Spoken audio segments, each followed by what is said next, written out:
안녕하세요. 저는 서울 근교에 살고 있는 돌싱녀입니다.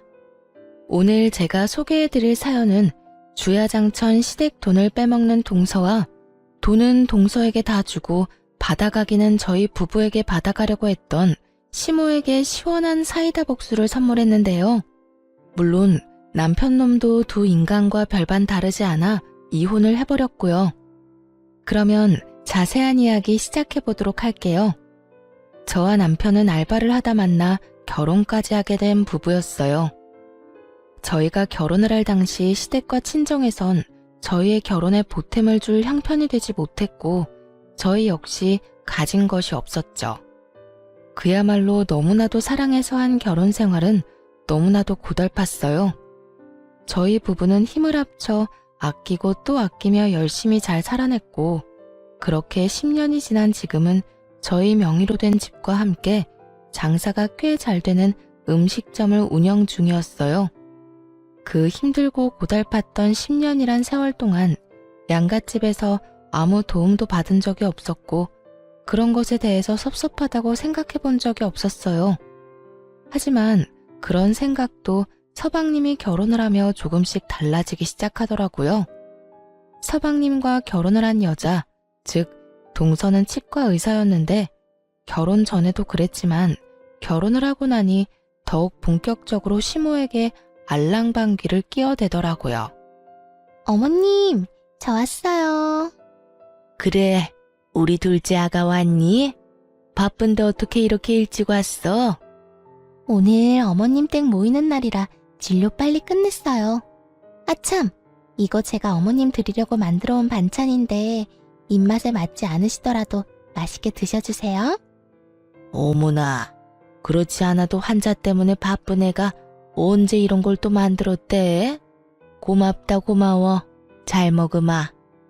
누가 보아도 반찬집에서 산 반찬을 통에 담아온 것인데 시모는 큰 감동을 한 사람처럼 동서의 손까지 잡으며 고맙다고 하더라고요. 제가 이때껏 제가 반찬을 해드릴 때는 단 한 번도 고맙다는 말을 들어본 적도 없을 뿐더러 그날 역시 제가 만든 반찬으로 냉장고가 가득 차 있었는데도 불구하고 시모는 이런 대접은 처음이라는 듯 동서의 행동에 고마워하더군요.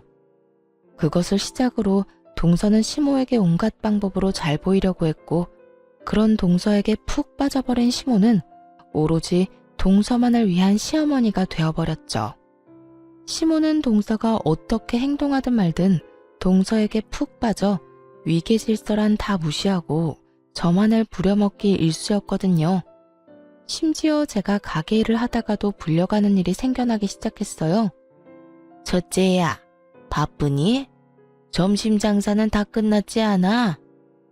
네, 이제 슬슬 손님들 빠지는 시간이긴 해요. 이제 손님 빠지면 뒷정리하려고 준비하고 있어요. 왜 그러세요? 집에 좀 잠시 오거라. 네? 지금이요? 그래, 지금 좀 와서 나 점심 좀 차려주려무나. 내가 아침부터 몸이 영 좋지 않아서 아직 한 끼도 제대로 못 먹었어. 아까 둘째랑도 통화했는데 내 목소리가 좋지 않다면서 조금 있다가 집에 온다고 했으니 너도 좀 와서 우리 먹을 것 좀 차려줘. 온 김에 둘째 얼굴도 보고 겸사겸사 얼마나 좋니? 겸사겸사 누구에게 좋은지 모르겠지만 시모는 무슨 일만 생기면 겸사겸사 다 좋다며 저를 시댁으로 불러댔고 저는 하는 수 없이 시댁에 가곤 했죠. 다른 것도 아니라 매번 몸이 아프다는데 안 간다고 딱 자르기도 곤란하기도 했으니까요. 다정한 시모는 아니었지만 그렇다고 해서 이런 식으로 일하는 사람을 왔다 갔다 하게 만드는 사람은 아니었는데 동서와 가까워진 시모는 저를 거의 종부리듯 부려먹기 시작하더라고요. 사실 남편은 저희가 힘든 시절에도 효자이기로는 둘째가라면 서러운 사람이었거든요. 그렇기에 이런 시모의 행동에도 아무 말이 없었고 저 역시 남편에게 말해봤자 입 아플 것이 뻔해 굳이 왈가왈부하지 않았었는데요. 하지만 이렇게 잘 참아내던 저도 폭발하고야 많은 일이 일어났어요. 그날은 시모의 생신이었어요. 급하게 수술 스케줄이 잡혔다는 동서는 상차림 준비에 쏙 빠져버리고 혼자 독박으로 생신상을 준비하고 있었어요. 동서가 시집 오기 전부터 혼자 하던 일이라 별 생각 없이 평소 하던 대로 음식을 준비하고 있었죠. 그렇게 하나둘씩 마무리하고 있었고 마지막으로 튀김을 하려는데 식용유가 뚝 떨어졌더라고요. 심부름 시킬 사람도 없고 이미 너무 지친 터라 그냥 하지 않을까 싶었지만 시무와 남편이 튀김을 워낙 좋아해 빼기가 그렇다고요. 하는 수 없이 전 식용유를 사러 잠시 나가게 되었고 식용유를 사고 집으로 돌아오는 길에 아파트 앞에 주차된 차에서 내리는 동서를 보게 되었어요. 동서는 누군가와 통화 중이었는데 그 내용이 정말 헛웃음이 나게 가관이더라고요. 나? 오늘 어머님 생신이라니까. 매년 오는 생신 뭐가 그렇게 중요하다고 이 야단법석인지 모르겠어. 형님은 꼼짝없이 지금 음식 준비하고 있을 거고 난 수술 있다고 거짓말하고 지금 왔어. 오늘 오전 진료만 있는 날인데 누가 알기나 하겠어? 하여튼 그냥 밖에서 간단하게 밥이나 먹고 헤어지면 되지. 이게 무슨 사서고생인가 몰라. 말이야 바른 말이라고. 날 낳아준 부모님도 아닌데 왜 내가 시부모님 생신상을 차려야 하는지 모르겠더라니까. 응, 그래서 거짓말 좀 했지. 우리 형님?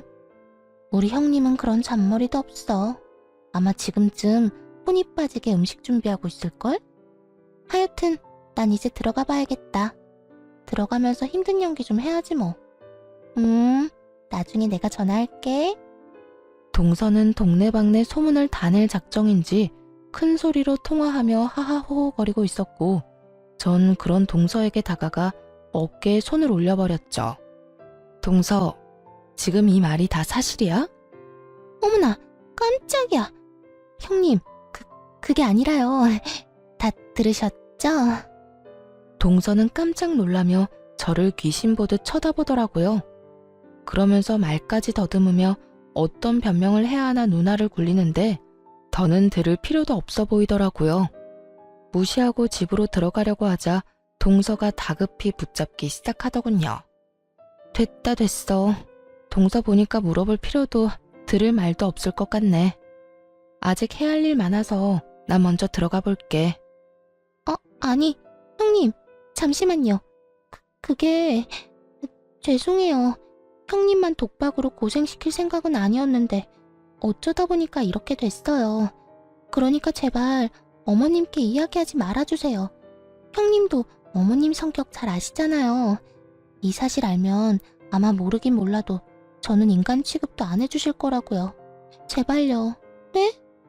동서는 손이 발이 되게 빌며 부탁하기 시작했고 애초에 시모에게 말할 생각도 없었던 저는 이 일을 기회로 만들면 좋을 것 같더라고요.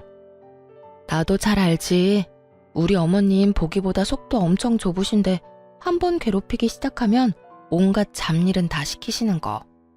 동서 말대로 동서가 방금 한 말 그대로 어머님께 말하면 동서는 앞으로 결혼 생활이 고달파질 거야. 그러니까요, 형님. 같은 며느리끼리도 못 살아요. 앞으로 제가 정말 잘할게요. 그래? 잘하겠다고? 그래, 그러면 앞으로 동서가 얼마나 잘하는지 한번 지켜보고 어떻게 할지 결정할게. 앞으로 잘 부탁해, 동서. 그날 동서는 제 입이 무섭긴 무서웠는지 남은 음식부터 시작해서 뒷정리까지 혼자 다 하더라고요. 도우려는 저를 한사코 말리면서까지 말이죠. 그렇게 한동안 동서는 제 비위를 맞추는가 싶더니 얼마 지나지 않아 다시 본연의 모습으로 돌아갔고 다 지나간 일 이제 와서 다 밝혀봤자 뭐하나 싶어 저도 그냥 없는 일로 생각하며 넘어가게 되었습니다. 동서는 또다시 시모의 입안에 혀처럼 굴기 시작했고 그런 동서의 행동이 눈에 거슬린다 싶을 때쯤 동서에게 좋은 소식이 들려왔어요. 그건 바로 동서의 개원 소식이었죠. 동서는 페이닥터로 일을 하고 있었는데 갑작스럽게 개원을 하게 되었다며 들뜬 목소리로 개원 소식을 알려오더라고요. 서방님이 결혼할 때 시댁에서 보태준 것이 없던 걸로 알고 있던 터라 이번에도 당연하게 대출을 해서 개원을 한다 싶었는데 그게 아니었더라고요. 개원 자금의 출처를 알게 된 건 동서의 개원 축하 자리가 마련된 날이었어요. 그날은 가족들을 비롯해 동서의 지인들도 꽤 많이 참석한 날이었어요. 한참을 병원을 둘러보던 전 화장실에 가게 되었고, 화장실에서 동서의 지인들이 나누는 대화를 듣게 된 것이었죠. 지수, 정말 시집 하나는 잘 갔다니까. 시댁에서 지금 사는 집 살 때 돈도 보태주고, 이번에 병원 개원도 시댁에서 도와줬다며? 그 덕에 대출 거의 없이 병원 개원한다고 입이 귀에 걸렸더라.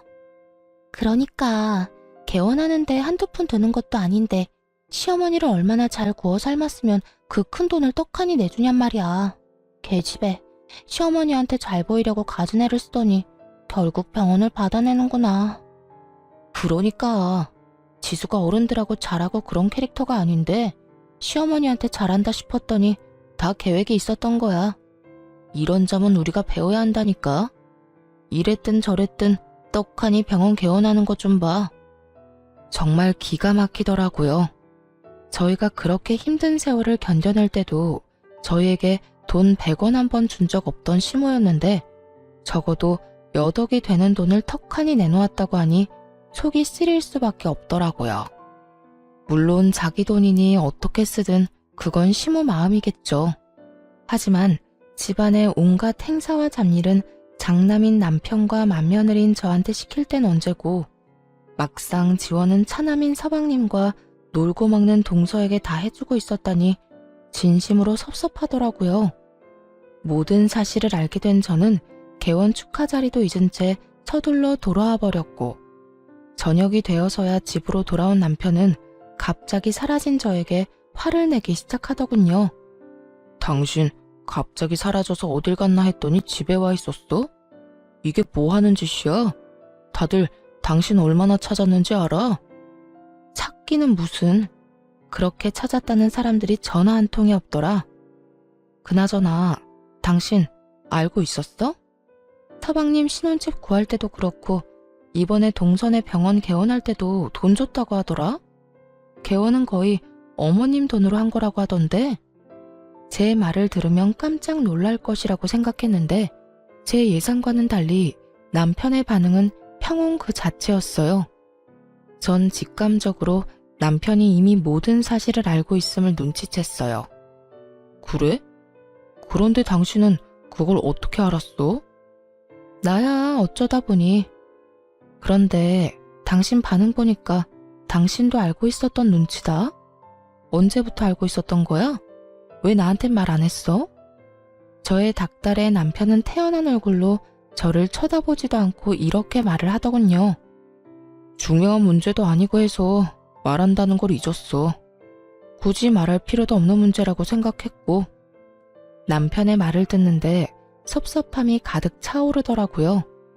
저희가 가게를 열 당시 아무리 끌어다 모아도 돈이 조금 부족해 시모에게 조금만 도와달라며 부탁을 드린 적이 있었는데 단칼에 그런 돈은 절대 없다며 난색을 보이던 시모의 얼굴이 떠오르며 그 섭섭함은 곱절이 돼버렸어요. 이게 무슨 경우야? 당신은 안 섭섭해?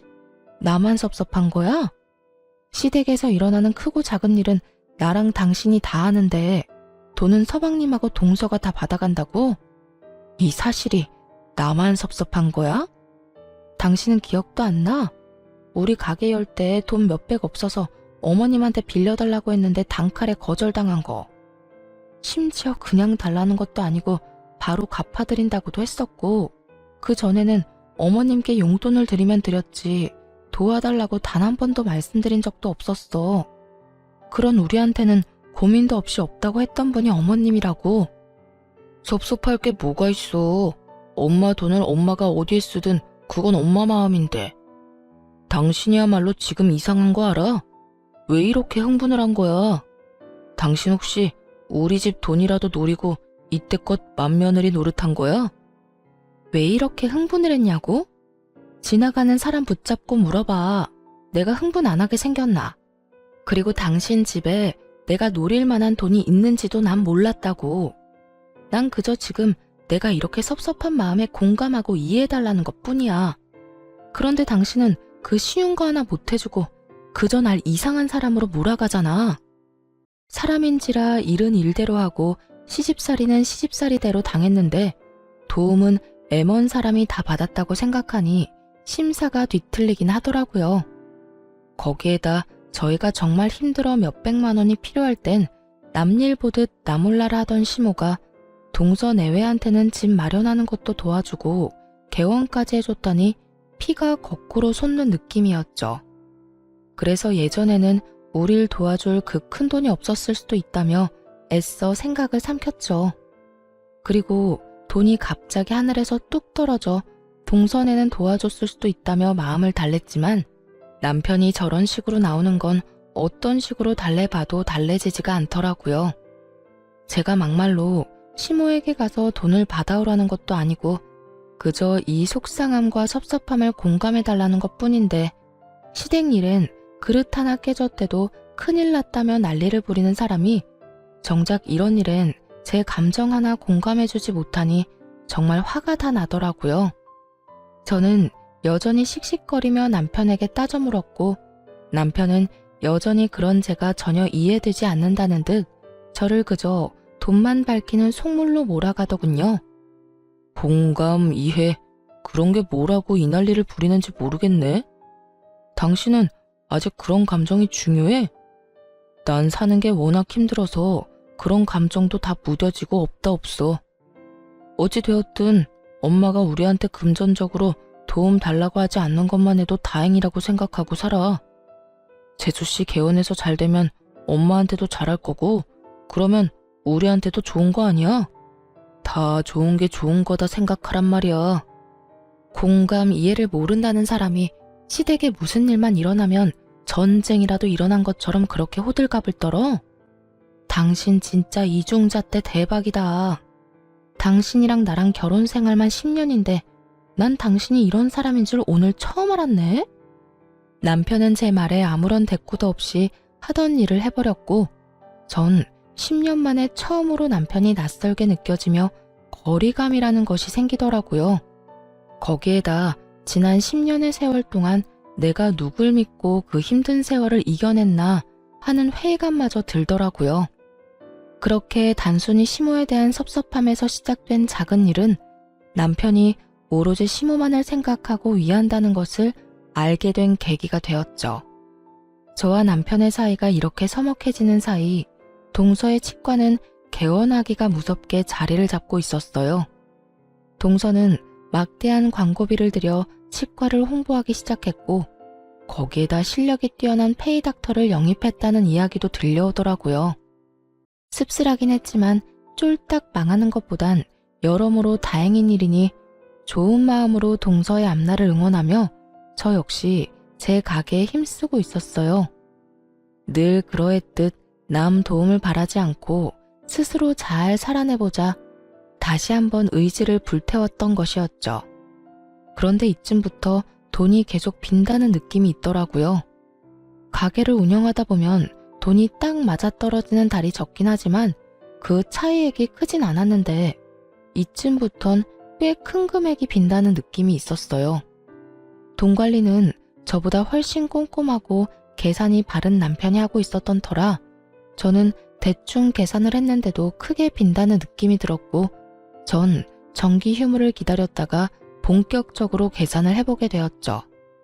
아니나 다를까 제 느낌대로 몇 달째 돈이 비고 있었고 전 돈 관리를 하던 남편에게 이게 무슨 일인지 물어보았어요. 여보, 이게 뭐야? 몇 달째 왜 이 큰 금액이 비는 거야? 크게 차이나도 50만 원 넘긴 적이 몇 번 없었는데 이건 너무 많이 비는데? 당신도 알고 있었어? 생각보다 많이 비는 금액에 깜짝 놀라 남편에게 묻고 있는데 남편은 그런 저와는 상반되게 아주 태연한 모습으로 이렇게 말하더군요. 그거? 우리 집에 좀 줬어.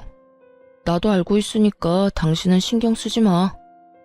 순간적으로 너무 어이가 없어 말도 나오지 않더라고요.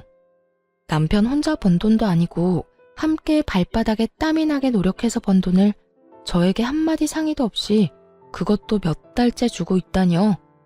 심지어 남편의 말투로 미루어 볼 때 단발적으로 끝내는 것이 아닌 앞으로 계속 이 큰 금액을 주겠다는 말로 들리더군요. 뭐? 어머님을 드렸다고? 왜? 아니, 이유 불문하고 이런 일은 나한테 상의는 했어야지. 이렇게 큰 금액을 계속 주고 있으면서 왜 나한테 말도 안 한 거야? 어차피 줘야 할 돈 당신한테 말해봤자 이렇게 난리밖에 더 피워? 난리를 피우더라도 당연히 상의는 했어야지. 도대체 당신한테 나는 뭐야? 그저 열심히 일해주는 식당 아줌마야? 그렇지 않고서야 어떻게 나를 이렇게까지 무시를 해? 내가 당신이 이럴까봐 아무 말도 안 한 거야. 부모한테 잘하는 게 이렇게까지 난리를 부릴 일이야?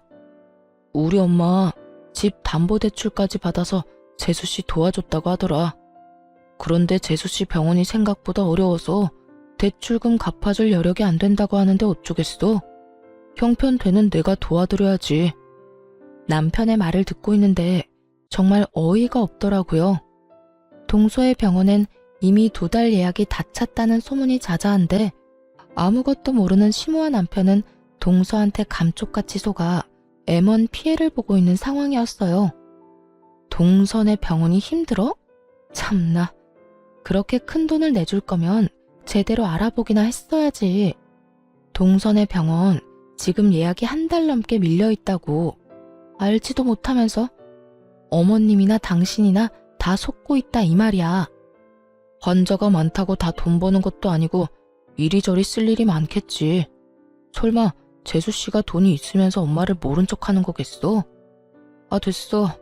그냥 우리 형편이 어려운 것도 아니고 그냥 좀 도와드리자. 당신 기억 안 나? 어머님이 우리한테 도와달라 안 하는 게 어디냐고 한 말. 그렇게 말하면서 어머님이 누굴 도와주든 상관하지 말자고 하더니 지금은 형편되는 사람이 도와주자고? 지금 그걸 말이라고 해? 어머님이 우리가 힘들 때 도와주신 것도 아니고 하물며 지금 그 돈도 어머님을 위해 쓴 돈도 아니잖아. 그 돈 다 동서한테 투자한 돈이고 당신이 그렇게 계속 대출금 갚아주면 우리가 힘들게 번 돈으로 동서 개원시켜준 거밖에 더 돼? 그렇게 되면 뭐가 또 어때서 이러는 거야. 가족끼리 힘들 때 좀 도와주면 되는 거지. 당신 이렇게 돈 하는 여자였어? 정말 실망이다. 나야말로 실망이야. 돈을 쓸어다 모으면서 어머님한테 돈 갚으려고 하니 아까워서 거짓말하는 동서나 투자란 투자는 동서한테 다 하고 돈은 당신한테 갚으라는 어머님이나 그걸 또 고지 곧대로 믿고 호구질이나 하는 당신이나 다 실망스럽다고. 가족끼리 힘들 때 도와준다고? 우리 힘들 때는? 우리 힘들 때는 다들 아는 척도 안 했어. 난 절대 싫어. 절대 싫으니까 동서 때문에 생긴 빚은 동서한테 다 갚으라고 해. 남편은 여전히 제 말은 귓등으로도 듣지 않는 듯했고 전 도무지 안 되겠다는 생각에 다음날 바로 동선의 병원으로 찾아갔어요. 병원에 환자들로 넘쳐나고 있었는데 진료 중인 동서를 기다리다 보니 점심시간이 되어 동서와 이야기를 나눌 수 있었어요. 형님, 여기까지 무슨 일이세요? 그리고 이왕 올 거면 좀 제대로 차려입고 오시지. 여기 일하는 간호사들이 보고 뭐라고 하겠어요? 제 지위도 좀 생각해 주셔야죠. 동서는 살만한가 봐. 차림새 신경 쓸 틈도 있고 말이야. 난 동서가 개원 때문에 어머님이 진빚 갚느라 허리가 휘어서 차림새를 신경 쓸 틈이 없어서 말이야. 한껏 비꼬는 제 말에 동서는 난색을 보이며 시키지도 않은 변명을 해대기 시작하더군요. 그게 보기에만 이렇지 돈은 되지도 않아요. 다 돈 안 되는 환자들이라서 직원들 월급도 겨우겨우 주고 있다고요. 난 다 모르겠고 앞으로 동서 때문에 진 빚은 동서가 갚아. 우리는 해야 할 도리는 차고 넘치게 했으니까 이제부턴 동서가 알아서 하라고.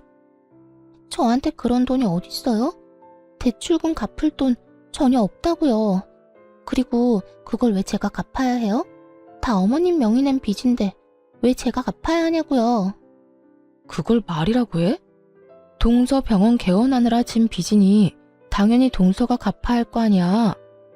하여튼 난 앞으로 땡전 한 푼 보태는 일 없을 거라 분명히 말했다. 어머님 길바닥에 앉게 돼서 동서가 모시고 살 거 아니면 대출금 잘 갚아드려. 동서는 끝까지 뻔뻔하게 나왔지만 전 제 할 말을 다 하고 점심 장사를 하러 가게로 돌아와 버렸어요. 동서에게 이야기를 전해들은 시모가 가게로 찾아왔더라고요. 아직 점심 장사가 끝나지 않은 터라 가게 안에 손님이 꽤 많았는데도 불구하고 시모는 언성을 높이며 저에게 득달같이 화를 내기 시작하더라고요. 네가 뭔데 그 귀한 병원에 가서 그 난리를 부려댄 게야? 네가 감히 거기에 가도 된다고 생각했다는 것 자체만으로도 넌 생각이 글러먹었다. 그리고 내 아들이 번 돈으로 다른 사람도 아닌 날 돕겠다는데 네가 무슨 상관이야? 네가 뭔데 된다 안 된다 말을 해대고 다니냔 말이야? 시모는 난동에 가까울 정도로 화를 내고 있었고 그런 상황이 되자 더는 물러서선 안 되겠다는 생각이 들더군요. 어머님, 말이야 바른 말이라고 그게 왜 아들 돈만 되나요? 지금 여기서 제가 일하는 건 보이지도 않으세요? 남편이 어머님 준 돈, 그거 남편 혼자 번 돈 아니고 지금 보고 있다시피 저도 밤낮 없이 피땀 흘려 번 돈이라고요. 그러니까 그저 아들 돈이 아니라 부부의 돈이고 그 돈을 쓰려거든 제 허락도 필요하다 이 말이라고요. 뭐야? 그까짓 돈 얼마나 된다고? 그 몇 푼 되지도 않는 돈을 네 허락까지 맞고 받아가란 이 말이니? 당연하죠. 그 돈은 제 돈이기도 하니까요. 그러니까 어머님이 동서한테 투자한다고 생긴 빚은 병원에 환자가 넘쳐나는 동서한테나 갚으라고 하라고요. 벼랑간 시모는 저에게 손을 올려버렸고 저 역시 그 순간 눈이 뒤집혀버려 시모의 손을 잡아 끌며 가게에서 내쫓아 버렸습니다. 너 이거 못 놔? 놓으라고! 저는 할 만큼 했고 더는 해드릴 것도 없으니 다신 찾아오지도 마세요. 시모를 쫓아버리고 가게 문을 닫아버렸고 제가 당할 땐 미동도 없던 남편은 시모가 내쫓기는 모습을 보자 마음이 찢어지는지 그 길로 시모를 따라 가게를 나가버리더군요. 그런 남편의 뒷모습을 보며 남편이 변하지 않는 이상 10년의 세월을 끝낼 시기가 왔음을 깨달았던 것 같아요. 남편은 여전히 사랑했지만 전 더는 밑빠진 독에 물붓기를 하며 살고 싶지 않았고 무엇보다 고마움조차도 모르는 저런 인간들에게 제가 뼈 빠져라 번 돈을 낭비하고 싶지도 않았기 때문이었죠. 남편은 장사가 끝날 때까지 돌아오지 않았고 저 혼자 가게 마감을 하고 집으로 돌아가니 혼자서 술을 마시고 있더군요. 전 그런 남편을 똑바로 쳐다보며 단호하게 말을 꺼냈어요. 확실하게 짚고 넘어가야 할 문제가 있어. 당신 지금처럼 계속 어머님 빚 갚아줄 거야? 내가 반대한다고 해도? 제 말에 남편은 고개를 잠시 들어 힐끗 보고는 이내 술잔을 기울이며 당연하다는 듯 말을 하더라고요. 그러면 어떡해. 나 아니면 우리 엄마 길거리에 나앉게 생겼는데 당신이 반대해도 나는 도울 거야. 그나마 있던 신랄 같은 기대도 사라지고 전 확고해진 제 마음을 전달하기로 했어요. 그래? 그러면 알겠어. 당신이 당신 부모 돕겠다는 걸 내가 말릴 수는 없고 그냥 나랑 이혼을 해. 그리고 당신 집 마음껏 도우면서 살아. 뭐? 당신 지금 이혼이라고 그랬어? 우리가 여유가 없는 것도 아니고 이제 우리도 먹고 살만 하잖아. 그런 우리가 엄마 좀 돕는 게 이혼할 사유가 돼? 당신은 어떻게 생각할지 몰라도 난 싫어. 어머님이 정말 순수하게 생활고에 시달린다고 하면 나 도울 수 있어. 그냥 돕는 것도 아니고 최선을 다해서 할 수 있는 방법은 다 동원해서 어머님 도와드릴 수 있다고. 그런데 지금 상황은 그런 상황이 아니잖아. 돈을 갚아야 할 사람은 따로 있고 그 사람도 충분히 능력이 되는데 왜 우리가 그 돈을 갚아야 하냐 이거야. 당신 이렇게까지 속물이었어? 어떻게 돈 때문에 10년을 같이 산 나한테 감히 이혼하자는 말까지 할 수가 있어? 내가 단지 돈 때문에 이러는 것 같아? 처음엔 돈이었지. 그런데 난 지금 당신한테도 실망이 커. 솔직히 말하면 시댁 일이라면 물불 가리지 않는 당신 보면서 오만 정이 떨어지려고 한다고. 그러니까 그냥 이혼해. 난 더는 이 결혼에 미련 없어. 이미 전 남편에 대한 사랑보다 제 삶에 대한 불쌍한 감정이 더 컸고 이혼을 해도 미련 없이 돌아설 수 있다는 확신이 있었기에 더욱 단호하게 이혼을 말하게 되었어요. 없이 살다가 돈 좀 만지다 보니까 아주 미쳤구나. 그래서 돈밖에 눈에 보이는 게 없어? 그래, 이혼하자. 그까짓 이혼해도 나도 아쉬울 거 하나 없어. 이거 왜 이래? 그래, 당신이 그렇게 나오니 소송까지 할 필요는 없을 것 같고 재산 정리해서 정확히 반반으로 나누고 찢어지자. 그래도 10년 산 정이 있는데 시끄럽고 구질구질하게 끝내지 말고 깔끔하게 끝내자고. 그래, 바라던 바야. 10년의 세월이 무색하리만큼 저와 남편은 이렇게 간단하게 이혼을 하게 되었고 가게를 비롯해 모든 재산은 정리해 정확히 반반으로 나누고 저흰 각자의 길을 가게 되었습니다. 이혼을 할 당시 전 남편은 저에게 본인이 전 시댁의 식구들한테 말할 테니 한동안은 아무 말도 말아달라는 마지막 부탁을 하더라고요. 전 굳이 그 사람들과 말을 섞고 싶지 않아 알겠다고 말했죠. 그렇게 모든 정리를 하고 새 출발을 시작했죠.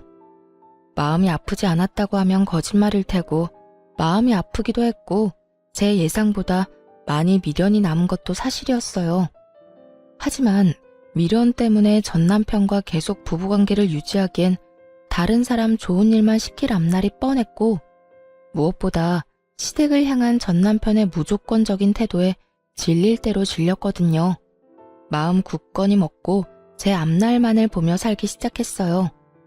이혼을 하고 난 후 저는 다른 동네에서 새 가게를 차리게 되었고 레시피는 제 머릿속에 다 있었던 터라 점점 파리만 날린다는 전 남편의 가게와는 달리 제 가게는 소문에 소문을 타고 점점 더 장사가 잘 되어가고 있었죠. 점점 가게가 바빠지자 혼자로선 감당이 안 되었고 다른 사람을 믿을 수가 없어 남동생까지 불러 홀을 맡기고 전 주방 일을 보곤 했어요. 그렇게 전 이혼에 대한 아픔을 이겨내고 다시 새 출발을 잘 하고 있었습니다. 그러던 어느 날 한 손에 짐을 든 전 시모와 함께 동서까지 가게로 찾아온 것이 아니겠어요? 이혼한 지가 언젠데 왜 찾아왔나 싶어 쳐다보고 있으니 동서가 한숨을 푹 내쉬며 입을 열더군요. 어머님 집 결국 경매로 넘어가게 됐어요. 장사가 이렇게 잘 되는데 무슨 돈이 없다고 그리도 오는 소리를 해대신 건지.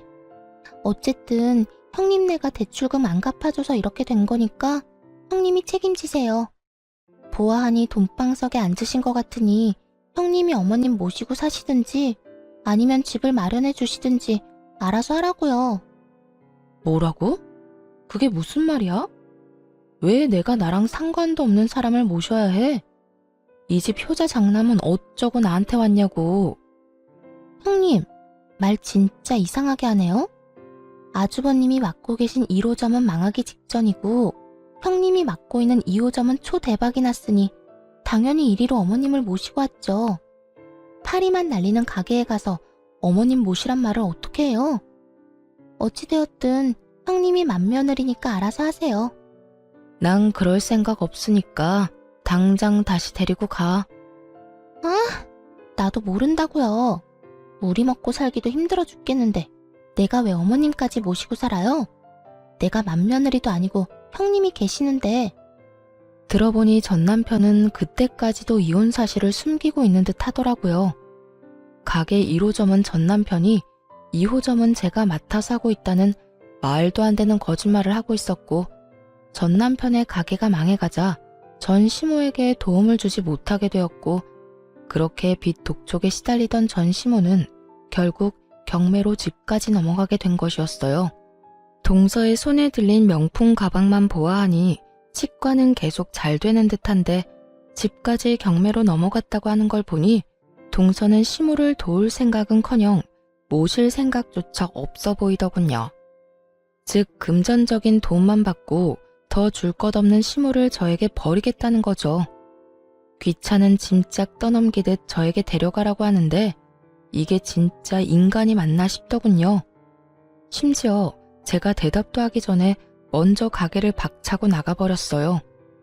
전 그 즉시 시무를 데리고 치과로 향했고 그곳에서 제가 당한 그대로 난동을 피워버렸어요. 동서는 붉어진 얼굴로 득달같이 따지기 시작하더군요. 이게 뭐 하는 짓이에요? 여기 병원이라고요. 당장 나가지 못해요? 왜? 네가 우리 가게 와서 난동 부리는 건 되고 내가 네 병원 와서 이러는 건 안 돼? 무슨 이런 이중적인 잣대가 다 있어? 당연한 거 아니에요?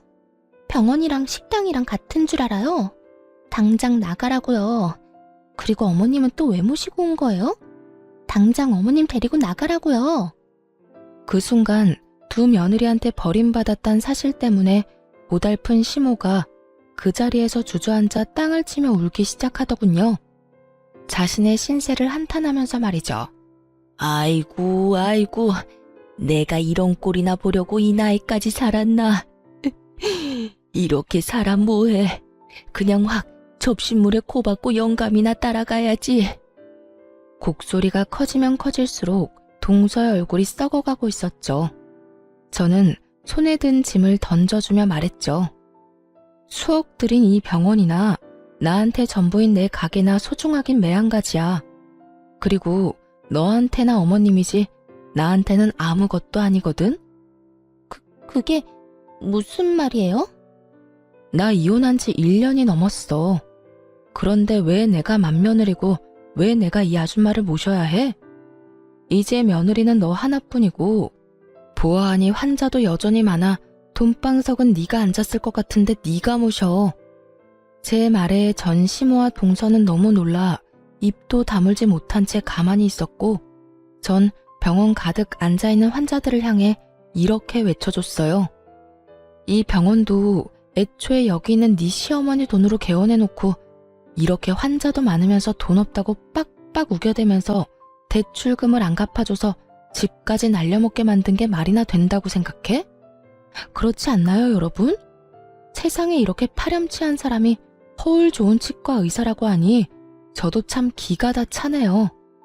제 말에 순서를 기다리던 환자들이 일제히 수근거리기 시작했고 동연배의 어르신들은 동서에게 손가락질까지 하며 욕을 하시더군요. 실시간으로 일그러진 얼굴이 참 볼만하더라고요. 당장 그만하고 나가? 조용하고 그냥 나가라고. 그렇지 않아도 가려고 했어. 이거 왜 이래? 나도 바쁜 몸이라고. 내가 혹시나 해서 미리 경고하는데 다시 한번 내 가게로 찾아와서 그런 말도 안 되는 짓거리 또 하면 그땐 나 경찰 부를 거니까 그런 줄 알아. 농담 아니고 진담이니까 잘 새겨 들으라고. 찾아오라고 해도 안 갈 테니 제발 이제 좀 가라고요. 제발 이렇게 부탁할게요. 이거 놔. 간다고 했잖아. 어쨌든 네 어머님은 네가 알아서 하고 앞으로 살면서 마주치지도 말자. 내 말 잘 기억하고 네가 한 말을 지켜. 알겠어?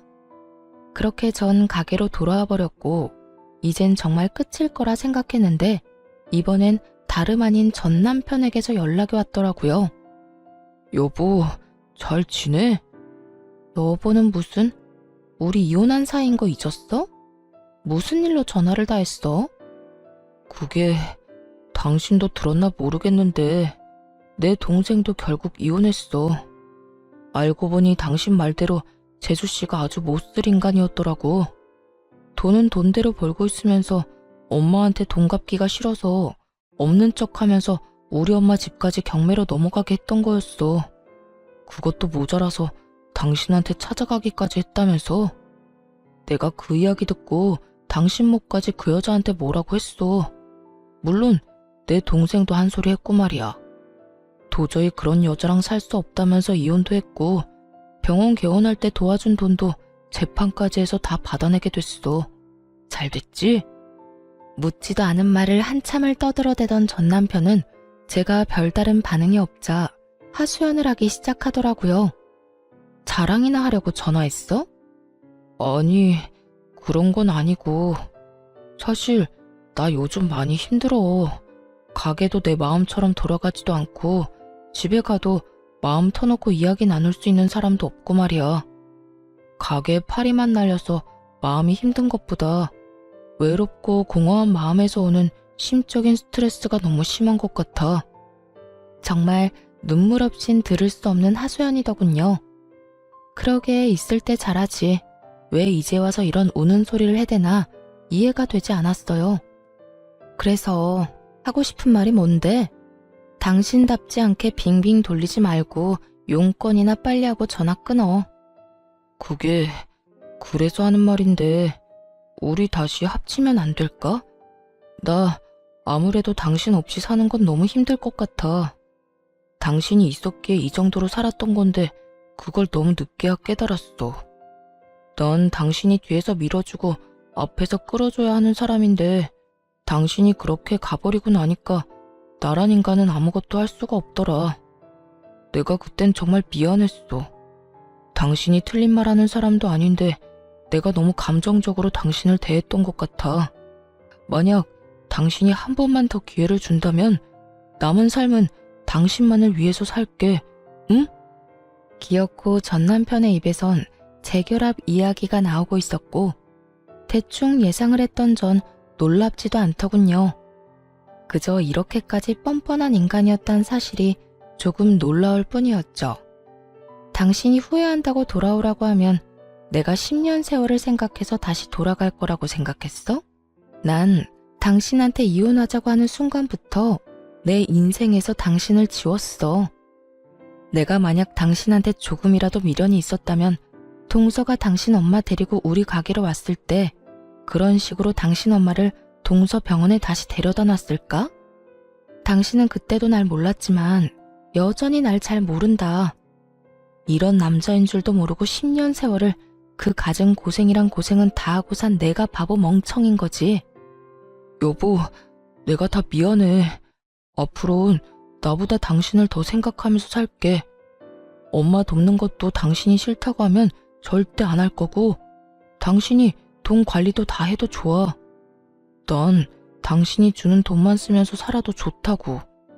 그러니까 제발 나 좀 받아줘. 잘 들어. 난 당신 같은 인간이랑 다시 부부로 살고 싶은 생각이 전혀 없어. 재결합할 생각은 전혀 없다. 이 말이야. 그러니까 재결합하자는 그딴 개소리는 제발 꺼내지도 마. 당장 재결합할 결심이 서지 않으면 그냥 곁에 두고 지켜봐주는 것부터 시작하면 안 돼. 살림을 합치자는 게 아니라 그냥 날 직원으로라도 써줘. 들어보니 당신 가게 엄청나게 바쁘다고 하던데 일손 부족할 거 아니야. 그렇게 곁에 두고 지켜보면 내가 많이 변했다는 걸 당신도 알 수 있을 거야. 도대체 내 말을 어디로 듣고 있는 거야? 글쎄 난 당신 같은 인간이랑 뭘 더 하고 싶지 않다니까. 그 말에는 당신이랑 재결합하기 싫다는 건 물론이고 당신 얼굴은 보고 싶지도 않다는 말도 포함되어 있어. 난 당신이 이렇게까지 사연팔이를 하는 이 순간에도 당신한테 일말의 감정도 느껴지지 않고 동정심조차 생기지 않아. 그러니까 나한테 이렇게 구질구질하게 굴지 말고 당신 살 길은 당신이 알아서 찾아. 우리가 이혼했다는 사실을 잊지 말란 말이야. 그리고 마지막으로 하는 부탁인데 나한테 2번 다신 연락하지 마. 알겠어? 여보. 다급하게 저를 불러댔지만 전 그대로 전화를 끊어버렸고 그 다음날 바로 번호를 바꿔버렸어요. 그 후 들리는 소문엔 이혼한 동서는 환자 많은 병원만 믿고 대출을 내서 전 시모에게 돈을 돌려줬는데 계획대로 된 일은 하나도 없었다고 하더군요. 동네 치과 특성상 주로 60대 이상이 자주 가는 치과였는데 이미 동서의 만행에 대한 소문이 퍼질 대로 퍼져 폐륜녀가 하는 병원이란 딱지가 앉아버렸고 그렇게 예약 잡기가 힘들던 치과는 줄줄이 예약 취소는 물론이고 신규 환자의 발길도 끊겨버린 지 오래라고 하더군요. 아마 병원 문 닫는 것도 시간 문제이지 않을까 싶었어요. 전 남편 역시 상황은 좋지 않은 듯 했어요. 저와 같이 장사했던 가게는 이미 망해 문을 닫게 되었고, 그나마 전시모가 돌려받은 돈을 잘 지켰다면 먹고 살만은 했을 텐데, 전 남편은 겨우 돌려받은 그 돈으로 저처럼 새로운 가게에 다시 도전했다 하더군요. 전처도 했는데 자긴 못할까 싶었겠죠. 그런데 그 인간이 착각한 게 있어요. 예전에 함께 장사했던 가게는 돈 관리만 자신이 했을 뿐 음식 레시피 개발부터 식자재 관리, 손님 응대, 그 모든 걸 제가 도맡아 했거든요. 대충 제 옆에서 눈동냥 한 걸로 또 장사가 대박이 날 줄 알았던 거죠. 자영업이 그렇게 쉬우면 누가 안 하려고 하겠어요? 그쵸? 아무런 노력도 없이 도전한 가게는 2달 만에 망했고, 돈을 날리는 건 역시 시간 문제였죠. 그러게 진작 제 말을 좀 잘 듣고 저와 잘 살았다면 저런 식으로 깡통 차는 일은 없었을 텐데 라고 생각했네요. 그 후 전 여전히 가게를 운영하며 잘 지내고 있습니다. 어느 회사에서 저희 식당 메뉴 중 가장 인기 있는 메뉴로 밀키트를 만들어 보는 것이 어떠냐는 제안을 받게 되어 여러 시도들을 해보느라 바쁜 날들을 보내고 있네요. 가게는 어느새 2호점까지 생기게 되었고, 2호점은 남동생이 맡아 하고 있어요. 동생이 얼마나 열심히 하는지 어떤 날은 1호점 하루 매출을 넘기는 날도 있다니까요. 제 동생이지만 정말 대단하지 않나요? 저는 일이 너무 바빠 만나는 사람은 없지만 언제든 기회만 된다면 연애를 할 생각은 얼마든지 있어요. 이혼을 후회한 적도 분명히 있긴 했지만 지금은 제 생활과 제 삶이 너무나도 만족스러워 행복한 나날들을 지내고 있답니다. 이렇게 저의 긴 사연도 끝이 났네요. 긴 사연 끝까지 함께 해주신 모든 분 감사합니다. 모두 행복하세요.